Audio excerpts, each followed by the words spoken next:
ಹಾಗಂತ ಯೋಜನೆಗಳನ್ನ ಕಾರ್ಯರೂಪಕ್ಕೆ ತರಿಸಿಕೊಂಡು ನಾವೇನು ಅನ್ಕೊಂಡಿರ್ತಾರ ಸಾಧಿಸೋದಕ್ಕೆ ಈ ಕ್ಯಾಲೆಂಡರ್ ದಿನಗಳಲ್ಲಿ ನಾವು ಅನ್ಕೊಂಡು ನಮ್ಮ ಗುರಿಗಳನ್ನ ಸಾಧಿಸಿ ನಮ್ಮ ಸೊಸೈಟಿನ, ನಮ್ಮ ಸುತ್ತಮುತ್ತ ಇರ್ತಕ್ಕಂಥ ಸೊಸೈಟಿನ, ಸಾರ್ವಜನಿಕರನ್ನ ಮತ್ತು ನಮ್ಮ ಸುತ್ತಮುತ್ತಕ್ಕೆ ಸುಭಿಕ್ಷವಾಗಿರೋದಕ್ಕೆ ನಮ್ಮ ಗುರಿಗಳನ್ನು ಹೇಳಿಕೊಂಡು ಅದನ್ನು ಸಾಧಿಸೋದಕ್ಕೆ ನಾವೇನು ಬಿಟ್ಟೋಗಲ್ಲ.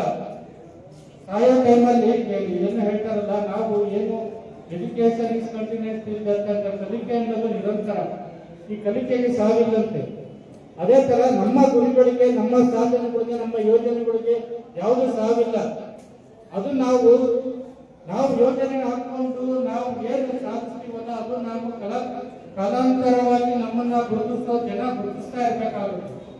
ಅದೇ ತರ ಈ ಮೈಸೂರು ಆಡಳಿತದವರು ಈ ಸೊಸೈಟಿಗೆ ಮತ್ತು ಪೊಲೀಸ್ ಇಲಾಖೆಗೆ ಹಲವಾರು ಕಾರ್ಯಕ್ರಮಗಳನ್ನ ನಮ್ಮ ದಸರಾದಲ್ಲಿ ಮಾಡ್ಬೋದು. ಅದನ್ನ ನಾವು ಇವಾಗ ನೆನೆಸ್ಕೊಳ್ತಾ ಇದ್ದೀವಿ.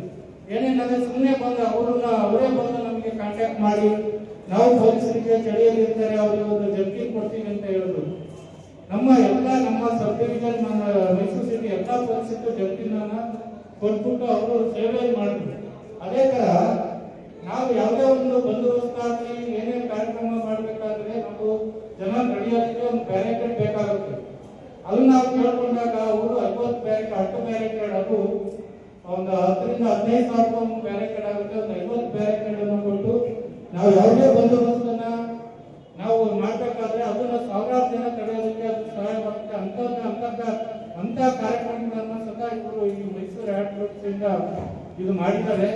ಅದೇ ತರ ಸಹ ನಮಗೆ ಇನ್ಫಾರ್ಮೇಶನ್ ಸೆಂಟರ್ ಈ ದಸರಾ ಟೈಮಲ್ಲಿ ಹೊರಗಡೆಯಿಂದ, ವಿದೇಶಗಳಿಂದ, ಹೊರ ರಾಜ್ಯಗಳಿಂದ ಜನ ಬರ್ತಾರೆ. ಅವರಿಗೆ ಎಲ್ಲಿ ಹೋಗ್ಬೇಕು, ಎಲ್ಲಿ ಬರ್ಬೇಕು ಅನ್ನೋದು ಗೊತ್ತಾಗಲ್ಲ.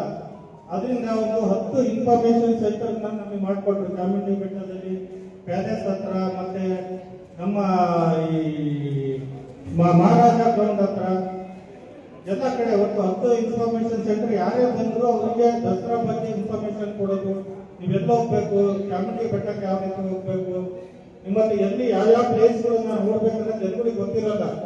ಅಂತವನ್ನೆಲ್ಲ ಇವರು ನಮ್ಮ ಮೈಸೂರು ಆಡಳಿತಕೊಂಡು ಈ ಸಂಘದಿಂದ ಮಾಡಿಕೊಟ್ಟು ಜನ ಸೇವೆಯನ್ನ ಮಾಡ್ತಾ ಇದ್ದಾರೆ. ಈ ಜನ ಸೇವೆ, ಜನಾರ್ದನ ಸೇವೆ ಅಂತ ಏನ್ ಕರಿತೀವಿ, ಇದು ಜನ ಸೇವೆ. ನಾವು ಸಾಯುವಾಗ ಏನ್ ನಾವು ಸೇವೆ ಮಾಡ್ತೀವಲ್ಲ ಅದೇ ಉಳಿಯೋದು. ನಾವು ಆಸ್ತಿ ಅಂತಸ್ತು ಏನ್ ಮಾಡಿದ್ರು ಅದೆಲ್ಲ ಹೊರಗೇನೆ. ನಾವ್ ಏನೇ ಆಸ್ತಿ ಮಾಡಿದ್ರು ಮಕ್ಕಳು ಇವರಿಗಷ್ಟೇ ಹೋಗುತ್ತೆ ಹೊರತು ನಾವು ಸೇವೆ ಮಾಡಿದ್ದು ನಮ್ಮ ಲೈಫ್ ನಾವು ಸತ್ರು ಅದು ಉಳಿತಾ ಹೋಗುತ್ತೆ.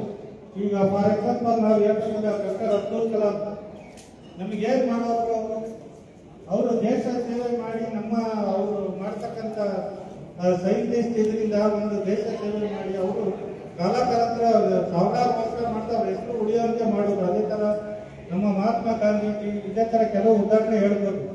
ಅಟ್ಲೀಸ್ಟ್ ಅದು ಮಾಡಕ್ ಆಗ್ಲಿಲ್ಲ ಅಂದ್ರೆ ನಮ್ಮ ಸಾಧನೆಗಳು, ಯೋಜನೆಗಳು, ನಾವು ಬಿಟ್ಟೋಗಿರ್ತಕ್ಕಂಥ ಈ ಯೋಜನೆ ಸಾಧನೆಗಳು ನಮ್ಮ ಅಟ್ಲೀಸ್ಟ್ ಒಂದು 100 ವರ್ಷ, 50 ವರ್ಷ, 25 ವರ್ಷ ನಮ್ಮ ಸಾಧನೆ ಉಳಿಯೋಂಗೆ ಮಾಡಬೇಕು. ನಾವು ಸಾಯೋಕ್ಕಿಂತ ಮೊದಲು ನಾವು ಮಾಡಿರ್ತಕ್ಕಂಥ ಯೋಜನೆ, ನಾವು ಮಾಡಿರ್ತಕ್ಕಂಥ ಸಾಧನೆಗಳು, ನಾವು ಮಾಡಿರ್ತಕ್ಕಂಥ ಸೇವೆಗಳು ನಮಗೆ ಸಾಯೋ ಟೈಮಲ್ಲಿ ಸಾರ್ಥಕತೆ ಆಗಬೇಕು ಅಂತ ನಾವು ಸೇವೆ ಮಾಡಬೇಕು ಅಂತ ಹೇಳಿ ಈ ಕಾರ್ಯಕ್ರಮಕ್ಕೆ ಕರೆದು ಸನ್ಮಾನಿಸಿ ಗೌರವಿಸಿರ್ತಕ್ಕಂಥ ಮೈಸೂರು ಆಡಳಿತದವರು ಹಾಗೂ ಮೈಸೂರು ಕ್ಲಬ್ನ ಎಲ್ಲ ಅಧ್ಯಕ್ಷರು, ರಾಜ್ಯಪಾಲರು, ಉಪರಾಷ್ಟ್ರಪತಿಯವರಿಗೂ ಹಾಗೂ ಇಲ್ಲಿ ನಡೆದಿರ್ತಕ್ಕಂಥ ಎಲ್ಲ ಗೌರವಾನ್ವಿತ ಗಣ್ಯರಿಗೂ ಹಾಗೂ ವೇದಿಕೆ ಮೇಲೆ ಕೂತಿರ್ತಕ್ಕಂಥ ಎಲ್ಲ ಗೌರವಾನ್ವಿತ ಗಣ್ಯರಿಗೂ ಸ್ಪಂದಿಸಿ ನನ್ನ 2 ಮಾತನ್ನು ಮುಗಿಸ್ತೇನೆ.